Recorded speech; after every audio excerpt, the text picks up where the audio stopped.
नमस्कार। जी न्यूज़ का खास शो जनसंवाद में आपका स्वागत है। आज हम राजकोट के रेसकोर्स मैदान के अंदर है। यहाँ पर आपके सवाल होंगे, आपके मुद्दे होंगे और इन्हीं मुद्दों को लेकर आज हम यहाँ पर पहुँचे। खास करके देश में क्या चल रहा है, देश के लोगों के किन किन मुद्दे हैं और इन्हीं मुद्दों को लेकर क्या लोगों के सवाल है, इस पर हम चर्चा करेंगे। खास आज ये जी न्यूज़ का ये एक ऐसा मंच है कि जहाँ पर सवाल आपके होंगे, आपके मुद्दे होंगे और आपके मुद्दे पर ही चर्चा की जाएगी। हमारे साथ राजकोट की जनता है, उनके साथ बात करेंगे। क्या कहेंगे, देश में क्या चल रहा है? हाल देश की परिस्थिति ये है कि हमको पानी भी पीना पड़ता है तो अमेरिका से पूछ के पीते हैं। इजराइल जो है उसके अंदर 1.5 लाख हिंदू है, मगर वहाँ एक भी मंदिर नहीं है। और इराक के अंदर 20,000 वहाँ की आवाम है, अपनी हिंदू है, तो वहाँ 12 मंदिर है। ये दिखाता है कि भाईचारा और अमन शांति जो है वो इराक में है, इजराइल में नहीं। इजराइल जो है वो इस तरह से भारत को दबाने की कोशिश करता है जो अमेरिका की जोर से। तो मैं तो पूरे हिंदुस्तान की ओर से यही कहना चाहता हूँ कि इजराइल का साथ छोड़ दे, इसी में अपनी भला। आज गैस का दाम बढ़ रहा है और हर चीज़ का दाम बढ़ रहा है। आप देख सकते हैं, आप मीडियम के माध्यम से भी देख सकते हैं कि इजराइल कभी अपना था ही नहीं। अपना था तो सबसे पहले मैं यही बात कर, मनमोहन सिंह जब अपने बड़ा प्रधान थे तब भी अपना हमारा साथ इराक ने दिया था। तो मैं तो इराक का समर्थन करता हूँ और देश की हालात सुधारने के लिए, भारत की आवाम के लिए अगर कुछ सही निर्णय मुख्यमंत्री को बड़ा प्रधान को लेना चाहिए। क्या युवाओं के मुद्दे हैं आपके? सबसे पहले तो ये जो चाचा ने बात की उस पर मैं अपनी कुछ टिप्पणी करना चाहता हूँ कि जिस तरह ये हमने देखा कि भारत पूरी दुनिया में देखे तो सभी जगह कोई छोटे मोटे युद्ध चल रहे हैं। हम अभी रशिया और यूक्रेन का देखें, अमेरिका जिन्हें जो दूसरे देश पर किया था वो देखो आप, और अभी ईरान का और इजराइल का अमेरिका का युद्ध चल रहा है। पर इस सब के बीच भारत एक महासत्ता के रूप में, एक लीडर के रूप में उभर के निखरा है।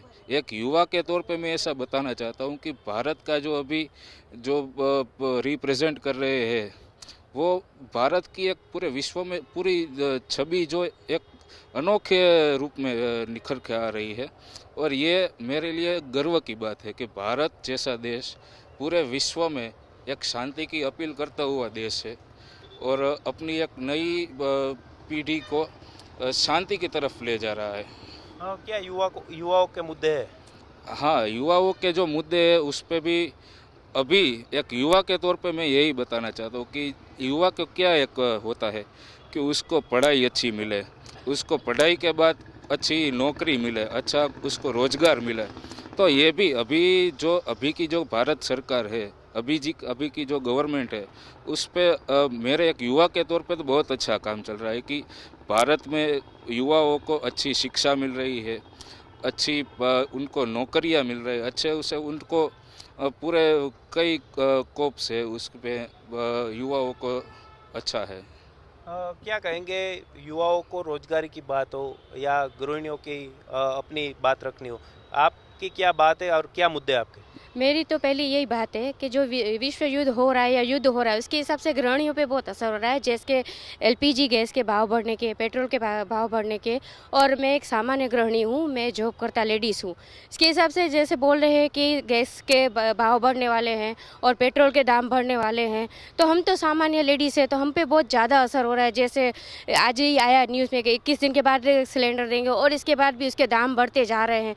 तो मैं सरकार से यही अनुरोध करूँगी कि प्लीज़ हो सके तो हम सामान्य वर्ग जो है उन पे थोड़े ध्यान दें कि एलपीजी और पेट्रोल और इस पे थोड़ा ध्यान दें। और रोज़गार के हिसाब से ऐसे बोलूँगी, जो युवा वर्ग आगे आ रहे हैं उनको आप समर्थन कर रहे हैं, उसके लिए बहुत ही अच्छी बात है। ठीक है, बात रोजगारी की बात है और खास करके महंगाई की बात बनने की, किस तरह देखते हैं? देखिए, महंगाई तो दिन प्रतिदिन बढ़ ही रही है। जिस तरह से पिछले कुछ दिनों में ये गैस के दाम में बढ़ोतरी हुई है, ये युद्ध के हिसाब से ये काफ़ी गलत चीज़ है। एक गैस की वजह से दूसरी 18 चीज़ें बढ़ जाती है, ये आप भी समझते हैं, हम भी समझते हैं। आज प्लास्टिक के रेट्स में भी काफ़ी बढ़ चुका है।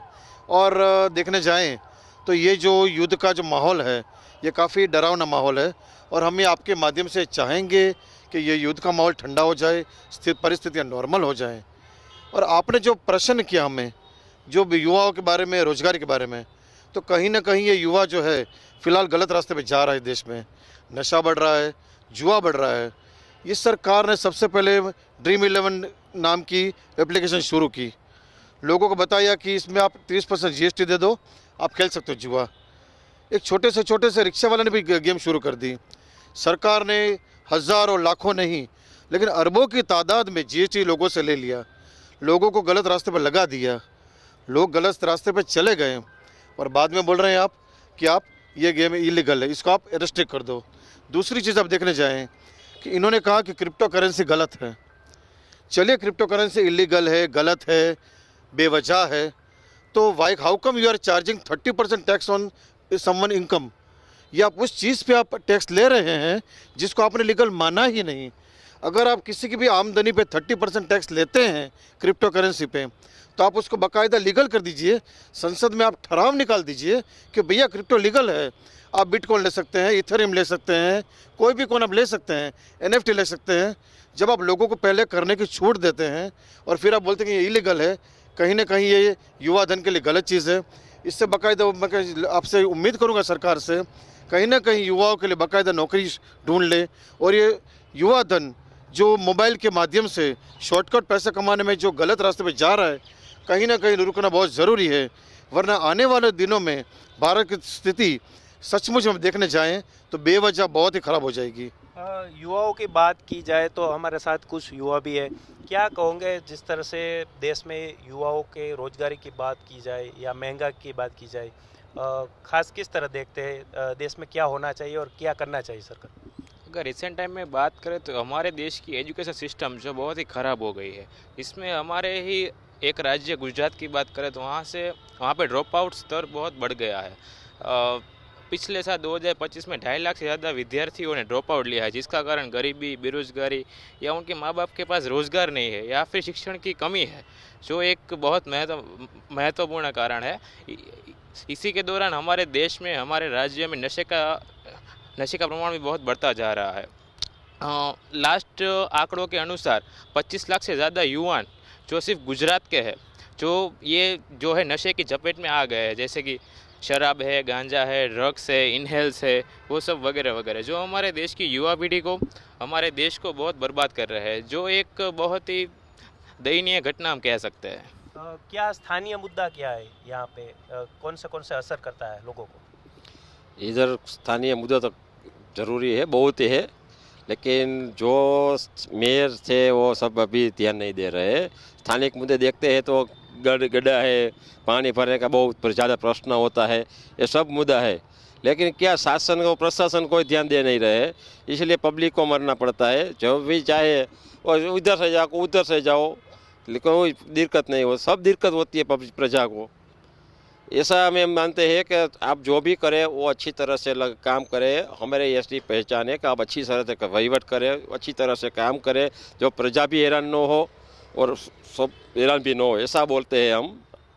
प्रशासन ने काम नहीं किया ऐसी बात कर रहे हैं, क्या कहेंगे जिस तरह से ट्रैफिक की समस्या राजकोट में ज़्यादा है और अवैध बांधकाम काफ़ी किए गए, किस तरह देखते हैं?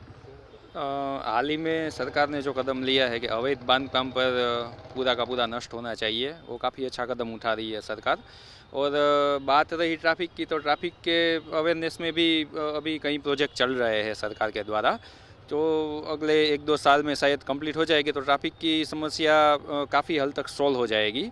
तो मेरे ख्याल से अभी कुछ ट्रैफिक का ऐसा कुछ बोल नहीं सकते कि चलो ट्रैफिक का इतना प्रश्न है। अभी पॉपुलेशन बढ़ेगी तो ट्रैफिक बढ़ने ही वाला है ना, तो इसमें सरकार क्या करेगी? सरकार तो अपना काम खुद ही अच्छा ही कर रही है।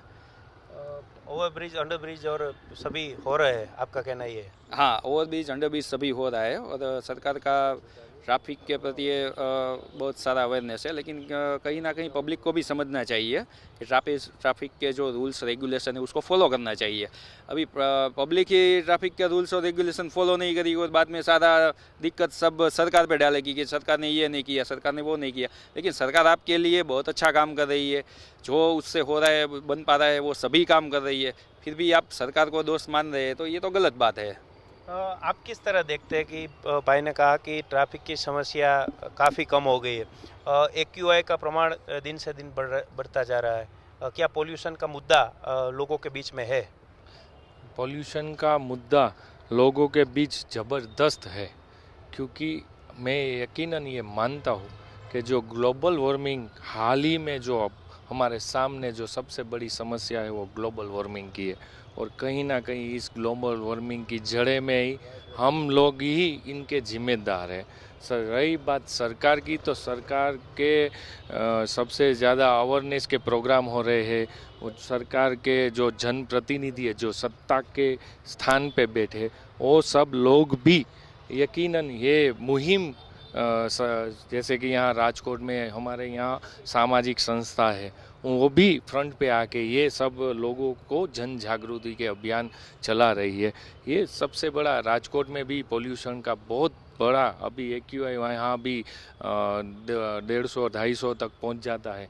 तो कभी नहीं, हमें कहीं ना कहीं सभी लोगों की ये जिम्मेदारी है, सरकार के साथ ये सब सहियारा प्रयास से, सभी लोगों के जुड़ाव से, ये सबके संकल्प से ये हम पोल्यूशन नियंत्रण कर सकते हैं और करना जरूरी भी है। पोल्यूशन नियंत्रण किया जाएगा ऐसी बात लोग कर रहे हैं, किस तरह देखते हैं आप, क्या स्थानीय मुद्दा है यहाँ पे? अभी पोल्यूशन बढ़ जाएगा, अभी ये युद्ध चल रहा है उससे भी पोल्यूशन बढ़ेगा, और ये पेट्रोल वगैरह जो हम स्कूटर वगैरह चलाते हैं उससे भी पोल्यूशन बढ़ता है।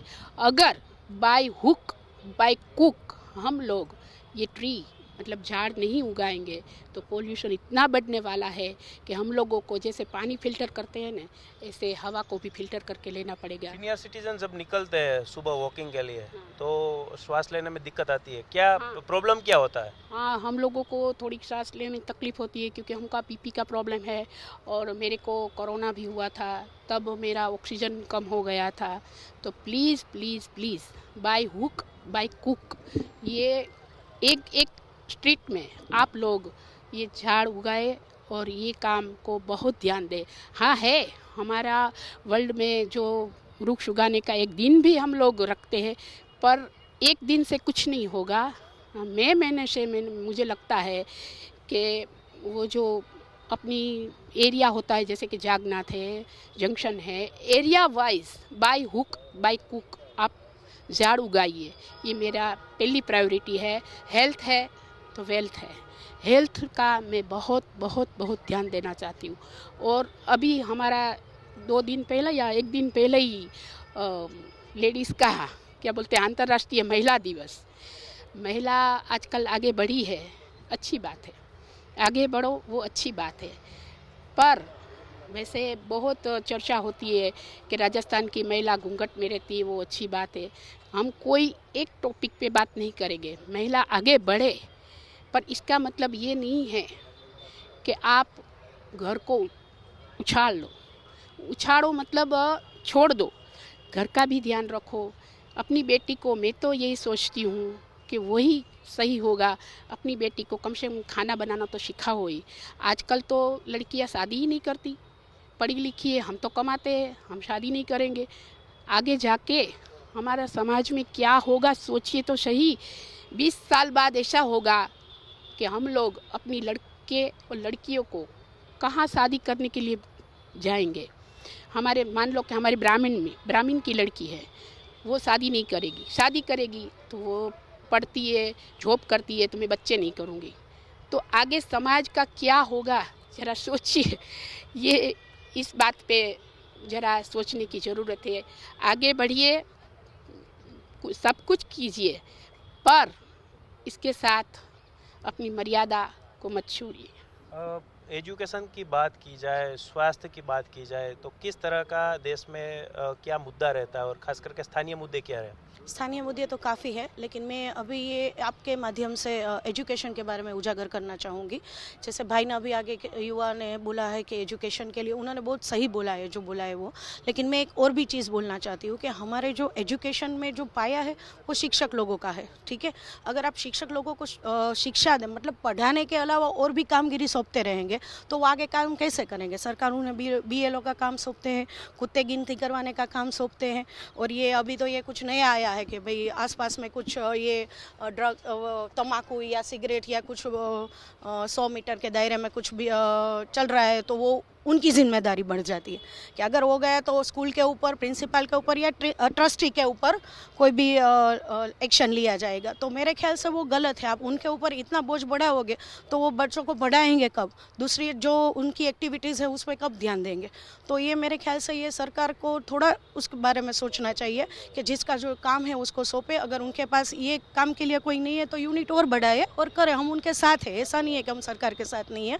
लेकिन ये जो चीज़ें हम लोगों को बॉदर करती है, और एजुकेशन क्या है कि फ्यूचर बच्चे ही है, समाज का कह लो, देश का कह लो, कहीं भी कोई भी समाज ले लो, कोई भी देश प्रदेश दुनिया में कोई भी ले लो, बच्चे ही फ्यूचर है।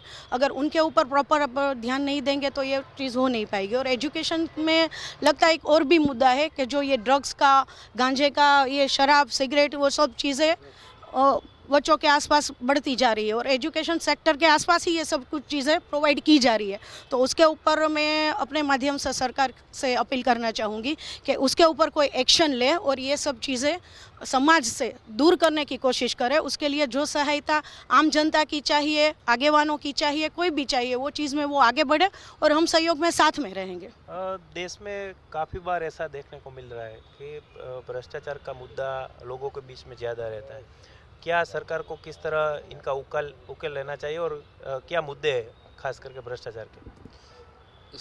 आपने जो बोला भ्रष्टाचार, अभी हम जो युवा पीढ़ी है उसने तो लास्ट 10 साल में तो ऐसा भ्रष्टाचार का कहीं पे सुना ही नहीं। बाकी हम छोटे थे तब टीवी में और मीडिया में सब जगह उसका घोटाला, उसका घोटाला, उसका घोटाला, 2G, 3G, 4G ये सब घोटाले बहुत सुने थे। पर लास्ट जो 10 साल है उसमें भ्रष्टाचार का मुद्दा बहुत कम। हमारा जो मोदी साहब है उसकी नेतृत्व में ये जो सरकार बीजेपी की वो क्या करना चाहिए सरकार को भ्रष्टाचार को रोकने के लिए?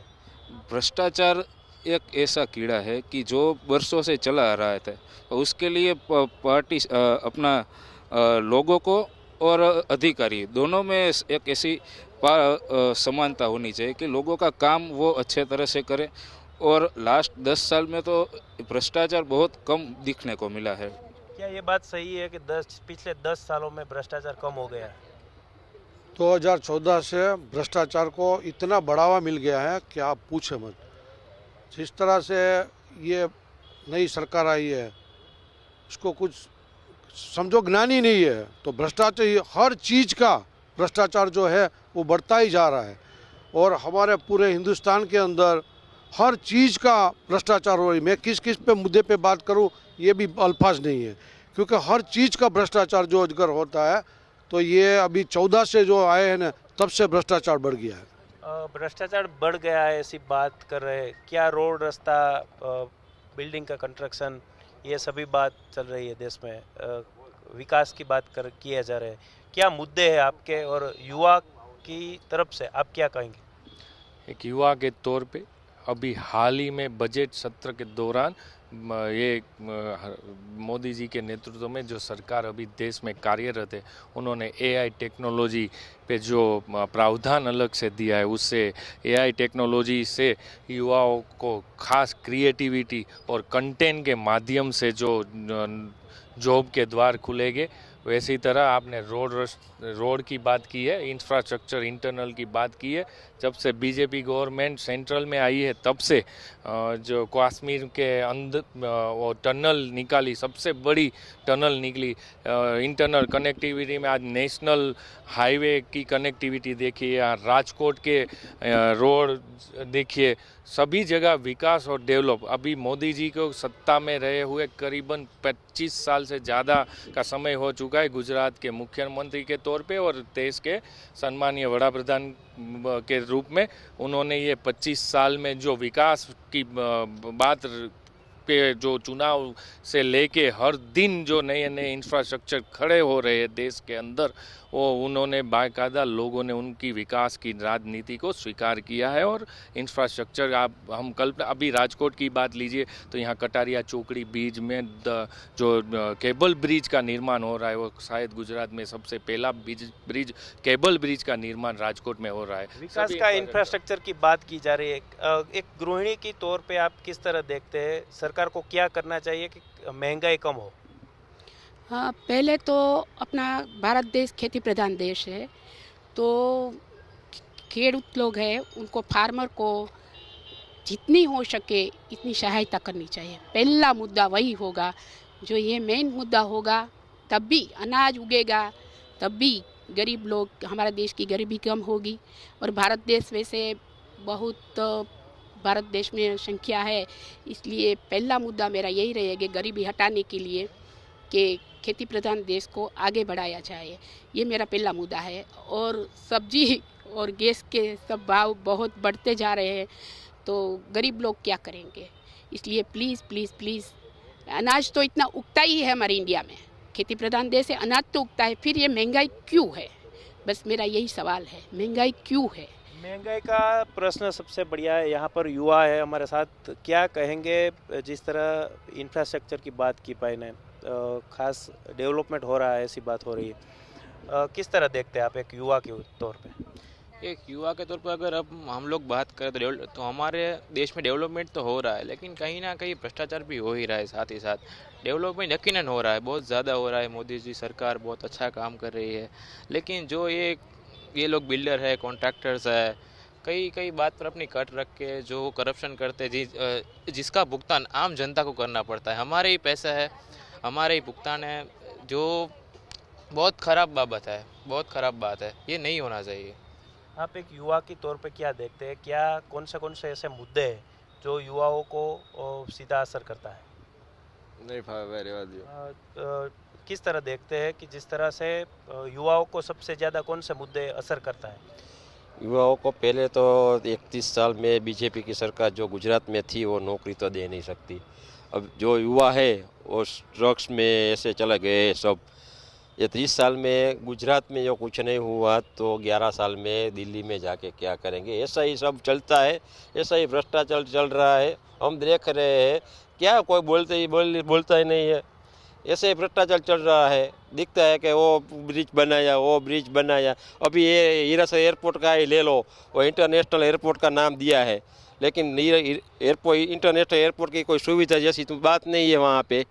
7-2 दिन इधर वो सब चल रहा है। सब देखते हैं, कोई बोलता नहीं है कि हीरासर एयरपोर्ट इंटरनेशनल हो गया। हीरासर पर क्या है? वहाँ कुछ है ही नहीं, पुट्ठे के सिवा कुछ काचा मकान ही है, काची केबिन खड़ी करी है। इंटरनेशनल एयरपोर्ट किसे कहते हैं? जो इंदिरा गांधी एयरपोर्ट है उसे इंटरनेशनल एयरपोर्ट कहते हैं। अभी ईरान और इजराइल का जो युद्ध हुआ, उनमें काफ़ी ऐसे उद्योग है जो सौराष्ट्र के काफ़ी ठप हो गए, मंदी का सामना किस तरह देखते हैं आप, खास करके उद्योगों को कितनी असर? देखिए, कहीं ना कहीं ये काफ़ी गलत निशान है। जिस रेड लाइट बॉर्डर पे ये उद्योग सारे आ चुके हैं, it's a very dangerous spot for each and every industry. अगर आप देखने जाएं तो सिरामिक इंडस्ट्री जो मोरबी में है, तो मैं आपके माध्यम से कहना चाहूँगा, ये आज के डेट में अभी युद्ध को शुरू हुए सिर्फ 7 दिन हुए हैं, कहीं ना कहीं ये सारे उद्योग 70% ऑक्सीजन पे आ चुके हैं। वहाँ पे के लेबर का क्या होगा, वहाँ के कॉन्ट्रैक्टर का क्या होगा, वहाँ के इंडस्ट्रियलिस्ट का क्या होगा, ये शायद कोई नहीं बता सकता है। सरकार को कहीं ना कहीं इस मुद्दे पे काफ़ी गंभीरता को लेके लोगों को जो गैस सप्लाई है और इन इंडस्ट्रियलिस्टों को जो सहाय करनी चाहिए वो कहीं ना कहीं करनी चाहिए। बजाय इनके कृषि मंत्री जो पिछले कुछ दिनों से राजकोट में आके बैठे हुए हैं, समवन लाइक कोई जीतू वाघाणी जी है, यहाँ आके किसानों की समस्या और ये उद्योगों की समस्या देखने के बजाय अपनी जिम्मेदारी को साइड में रख के यहाँ पे एक समिति बनाने में लगे पड़े हुए हैं कि इस किस्म के मंत्री, इसको कारोबारी बनाओ, इसको महामंत्री बनाओ। भैया ये काम कहीं ना कहीं कोई और आदमी को दे दो। भैया आप अपनी जिम्मेदारियाँ निभाओ।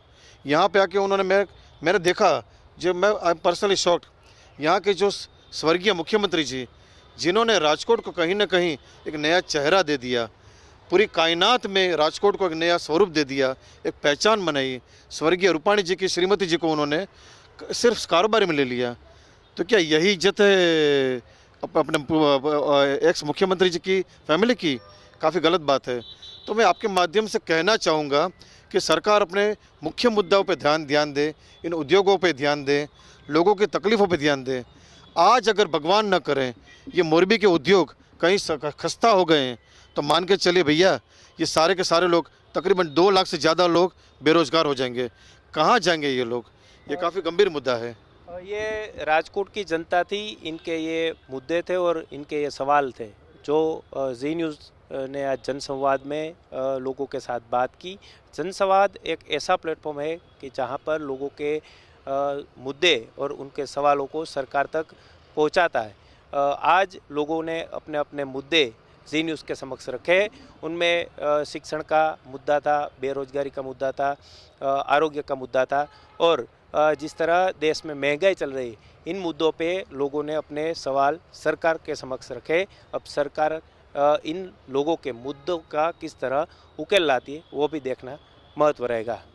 कैमरा पर्सन उदय पवार के साथ गौरव दवे, जी मीडिया, राजकोट।